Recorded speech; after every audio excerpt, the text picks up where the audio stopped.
Sat Sri Akal.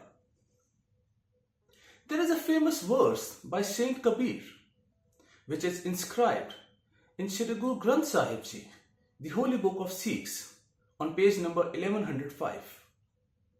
A small part of it goes something like, Sura so pehchaniye jo lade deen ke het, purja purja kat mare, kabu na chhade khet.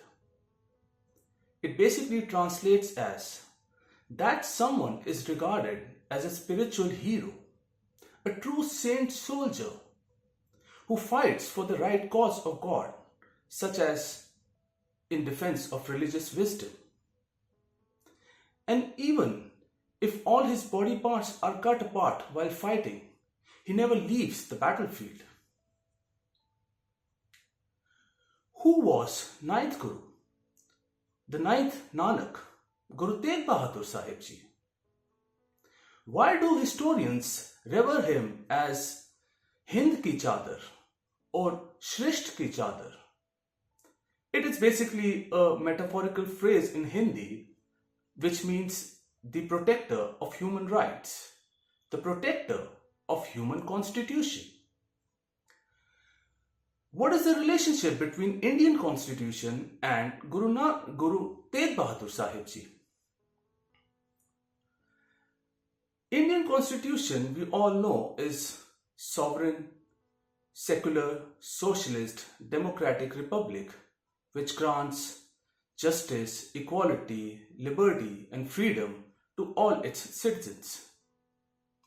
Some of its fundamental principles, such as freedom to practice any religion, right to observe one's own faith and right to defend one's own religion, are some of its constitutional elements.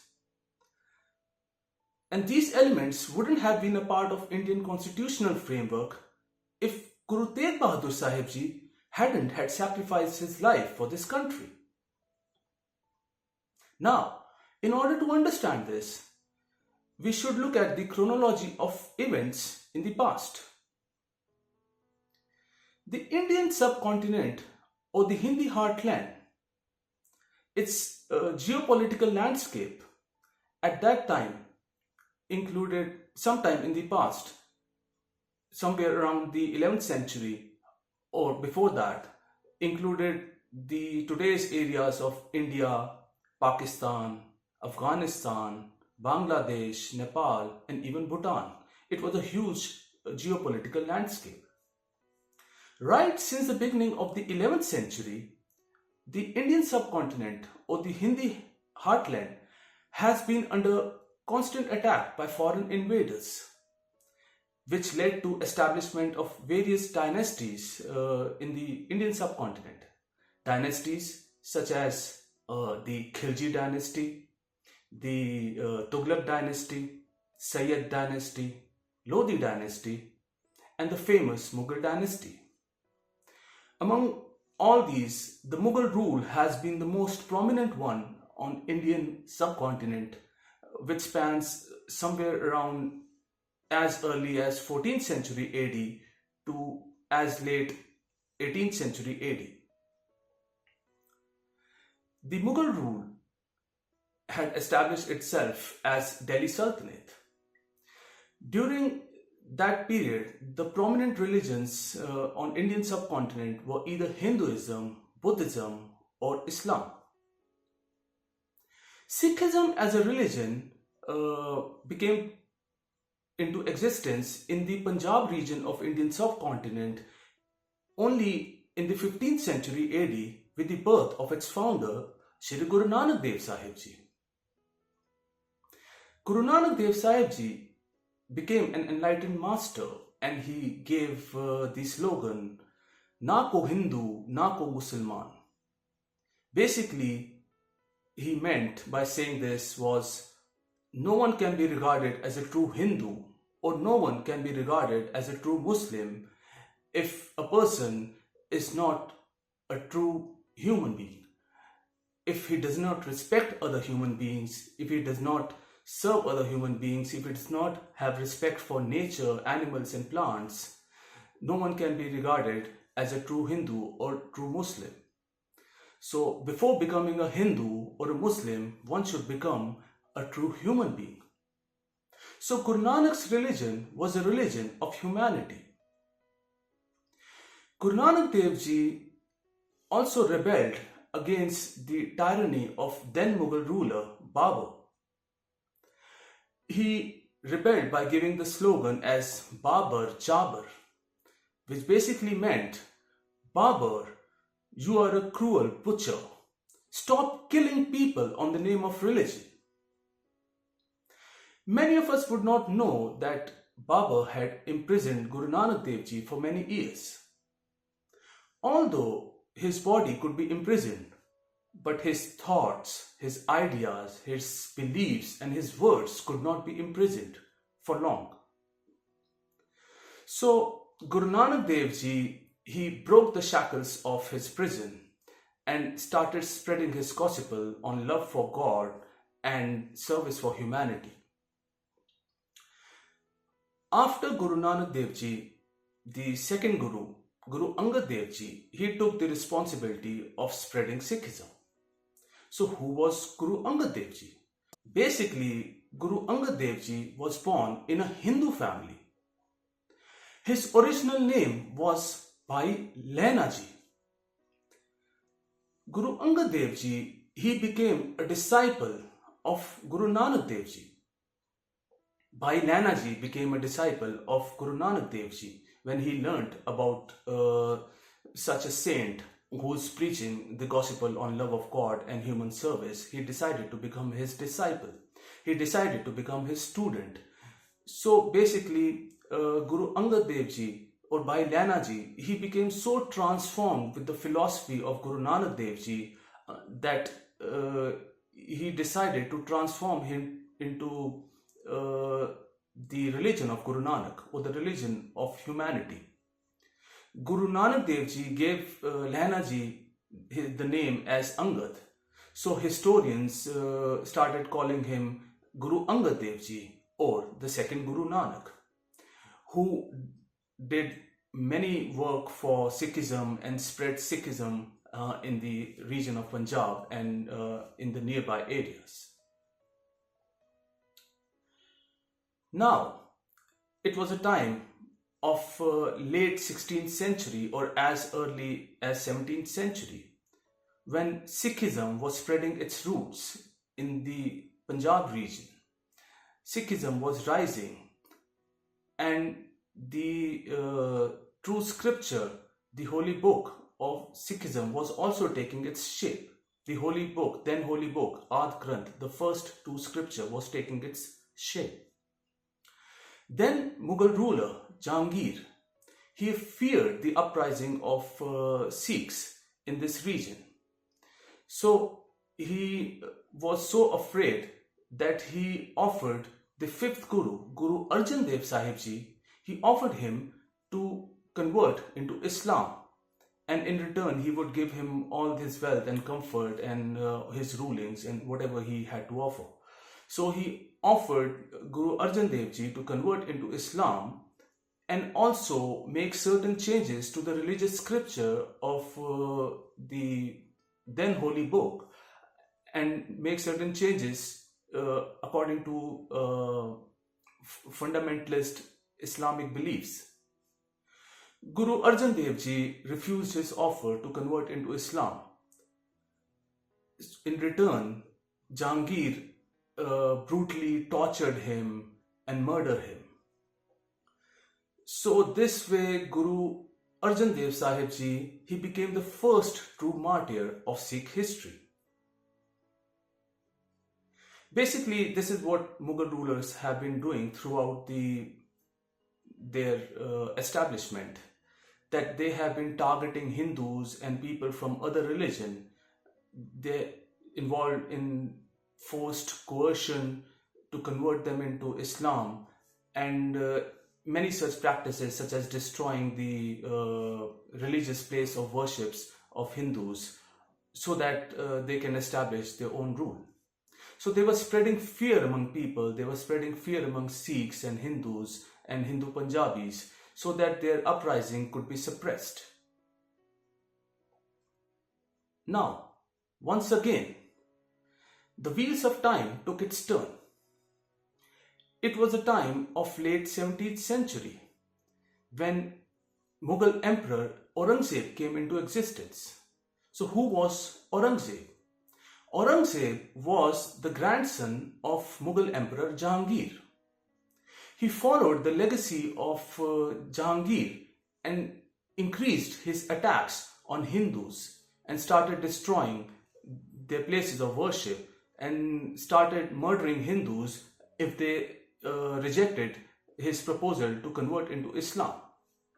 And it was not just for Hindus, there were other religious people also. So he used to force common man and impose a lot of taxes so that they feared, and either they pay taxes, they impose a huge burden on them, or they accept his offer, or Aurangzeb would kill him.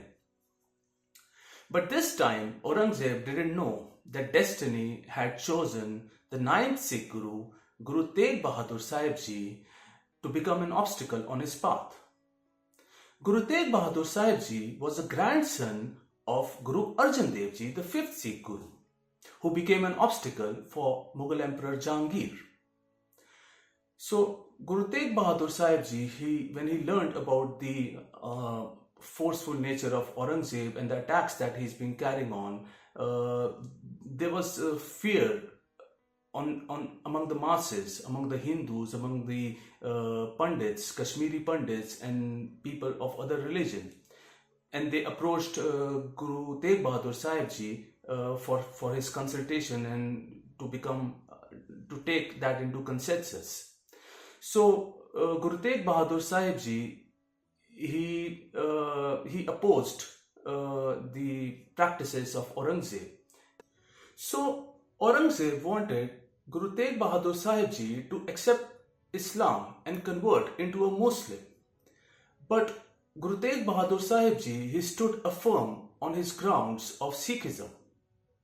He fought against Aurangzeb and his armies to uphold the faith in Sikh religion, to uphold the religious rights of Kashmiri Pandits, to uphold the culture and tradition of Hindus of this country and other followers, people of other faith that lived in this country. So Guruji stood firm on his grounds, and the outcome was that Guru Tegbahadur Sahib Ji, along with his three disciples, Bhai Matidas Ji, Bhai Dayala Ji and Bhai Satidas Ji, all of them were brutally tortured and murdered in the Chandni Chowk area in New Delhi. Guru Tegbahadur Sahib Ji was beheaded in Chandni Chowk, and the place where he was beheaded, that place today there is a Gurdwara in place of his remembrance as Gurdwara Sisganj Sahib in Chandni Chowk. And exactly opposite to Gurdwara Sisganj Sahib is the Shahidi Chowk, or the place where they were martyred. Guru Gobind Singh Sahib Ji, the 10th Sikh Guru and the son of Guru Tegbahadur Sahib Ji, he describes this whole incidence of his sacrifice and martyrdom in his personal testament of Pachittar Natak. So he describes something as Thikar Fur Dalis Sir Prabhpur Kiya Payan Tegh Bahadur Sikriya Kari Na Kinhu An Tegh Bahadur Ke Chalat Payo Jagat Ko Shok Hai Sab Jag Payo Jai Jai Jai Surlok Hai Sab Jag Payo Jai Jai Jai Surlok. Basically, what Guru Gobind Singh Ji wrote was that Guru Tegbahadur Sahib Ji, he stood firm on his principles, on his religious principles, and he beheaded the evil constitution of Aurangzeb. As the whole world was bemoaned by the physical departure of Guru Tegbahadur Sahib Ji, the lords in the heaven, they praised and they hailed the arrival of the Guru in the heavens. So Guru Tegbahadur Sahib Ji was martyred, or he was murdered by Aurangzeb in 1675 AD. Soon after that, his son, Guru Gobind Singh Sahib Ji, who became the 10th Sikh Guru, he established the Khalsa community, the Khalsa clan in 1699 AD. The basic aim was to protect the weak and oppressed sections of the society from then Mughal administrators, the tyrant Mughal administrators. Guru Gobind Singh Sahib Ji trained many Sikhs and made them saint soldiers, made them warriors. He established the Khalsa clan, and he also established a ceremony, the baptism ceremony, as Amrit Sanchar, in order to make Sikhs as pure Sikhs, saint soldiers, spiritual leaders, spiritual heroes. So he established Khalsa community and made up his warrior community, and he fought many wars with the Mughals. Guru Gobind Singh Sahib Ji had to even sacrifice his mom and his 4 beloved sons for this cause. In one of the wars, the Battle of Chamkor, his elder 2 sons, the beloved prince Sahibzada Ajit Singh and Sahibzada Jujar Singh, they died fighting the war. They died in the battlefield, in the Battle of Chamkor. And the younger 2 sons, the beloved prince Sahibzada Zorawar Singh and Sahibzada Fateh Singh, they were bricked alive in the fort of Sirhind, along with their mother, who died in a cold room. Before breaking the younger 2 sons, they were kept in a very cold room all night, called as Thanda Burj.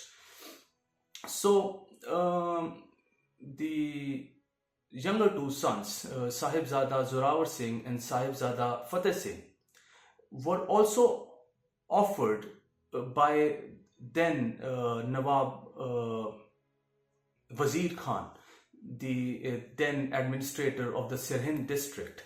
He offered the younger 2 sons to convert into Islam in order to save them from the death sentence, because they were very young and it was out of the rule of law to murder such young children. But since they were Sikhs and they were the sons of the 10th Sikh Guru, they weren't being forgiven by Nawab Wazir Khan. So the Sahibzadas, they refused to accept this offer of Nawab Wazir Khan, and they reminded him that they were the grandson of the 9th Sikh Guru, Guru Tegbahadur Sahib Ji, who himself sacrificed his life so that the religious rights of Sikhs could be upholded and other religious rights of other religions could be upholded. Basically, the faith in Sikhism could be upholded. So they wanted to uphold that faith, and they happily accepted the death sentence, and they died bravely when they were bricked alive in the walls of Sirhind. And they were constantly enchanting Vaheguru Ji Ka Khalsa, Vaheguru Ji Ki Fateh, Vaheguru Ji Ka Khalsa and Vaheguru Ji Ki Fateh. So they died, they accepted their death, and they also became the martyrs and the Sikh Martyrs. Sikh history is full of wars and martyrs like Banda Singh Bahadur, Baba Deep Singh Ji, Baba Baghel, Jassa Singh Ahluwalia, Jassa Singh Ramgarhia, who fought many wars with the Mughals, and they brought the Mughal Empire to their knees by the mid or late 18th century.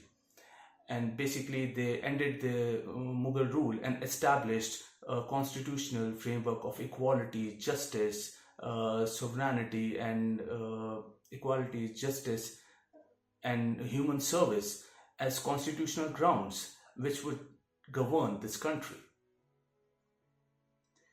Now, sooner, just as the Mughal administration was ending, the Britishers came into existence. The time had took its turn. The wheel of time has once again took its turn. and the British rule started dominating the Indian subcontinent in the after the late 18th century or the 19th century. Again, it was a Sikh clan who fought against the Britishers in India, and they fought with Britishers for them in Europe so that this country could gain freedom. More than 80% of the martyrs who died in the wars belonged to some part of the Sikh community, or as Punjabi Hindus. More than 80% of the martyrs belonged to these communities.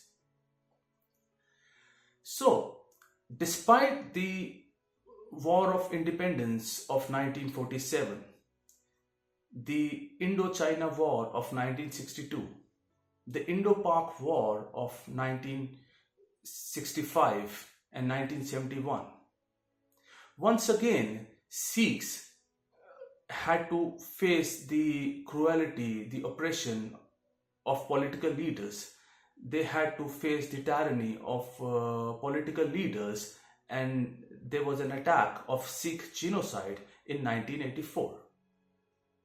And more recently, even in 2020, when Corona pandemic came into existence, despite all that history, Sikhs have that sort of an instinct. They have that sort of the ethical principles that they are always willing to serve humanity. They always come forward to serve for the humanity. So when Corona pandemic struck the Indian heartland, Sikhs came to serve humanity with essential needs, vaccines, medicines, oxygen cylinders, and essential commodities, and they distributed them at their homes.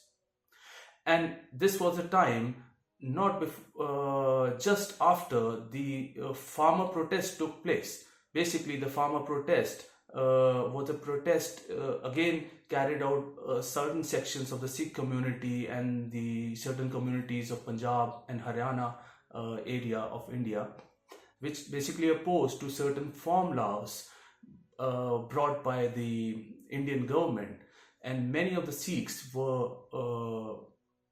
fought against these farm laws, and they laid down their life in the agitation with the government against the hands of armed civil forces.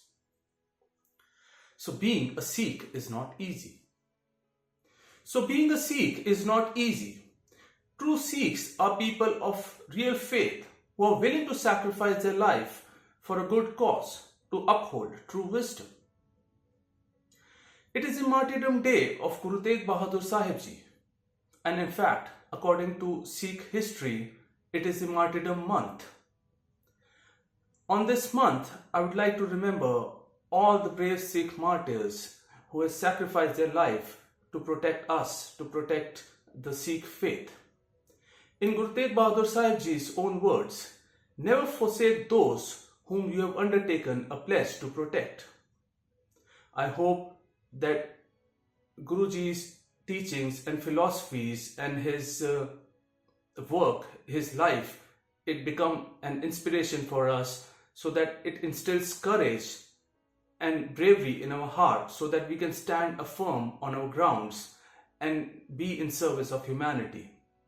May Guruji instill courage in our hearts and minds. Vaheguru Ji ka Khalsa, Vaheguru Ji ki Fateh.